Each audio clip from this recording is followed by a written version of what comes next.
In this video, I'm going to tell you about how the law of sines came. So, when you're given a right triangle to solve, you can use a formula that uses sine, which is opposite over hypotenuse. But if you're given an obsolete triangle, like triangle ABC pictured over here, you will have to use something called the law of sines to solve. So, the law of sines uses this formula, sine equals opposite over hypotenuse. But there's a problem, this can only be used with a right triangle. So I had to make this triangle, ABC, into a right triangle by splitting it in two.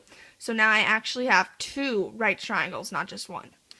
So we can use this formula and have the sine of angle A. So if we write out what the sine of angle A is, it is opposite over hypotenuse, so x over b. And we can do the same thing for angle B. So sine of B equals x over A. So now we can look at these two equations and we can set them to proportions. So sine of A over 1 and sine of B over 1. So now, and you know how to solve proportion, you just cross multiply. So if we cross multiply, x times 1 is just x, and x equals b times sine of A. And cross multiply this, so x times 1 is x equals a times sine b. So now we have these two equations. This one states that x equals b times sine A, and this one states that x equals a times sine b. So if x equals both of these, then we know that b times sine A must equal a times sine b. So if we set those equal to each other, b times sine A equals a times sine b. So now we will divide both sides by b to get this by itself. So if we divide this side by b and this side by b, these two b's cancel each other out.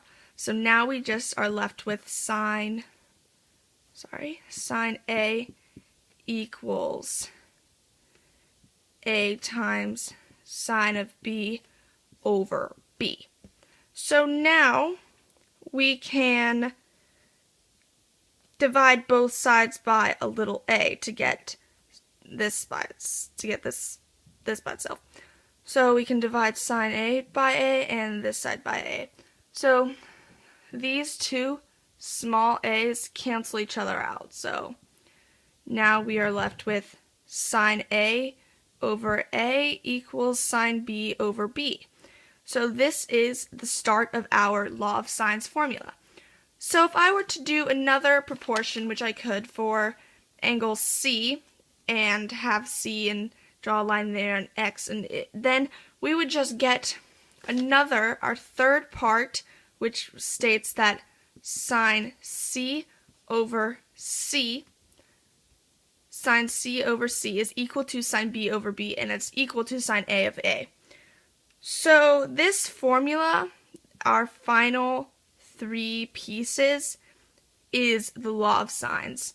And the law of sines can be used to solve many obsolete triangles.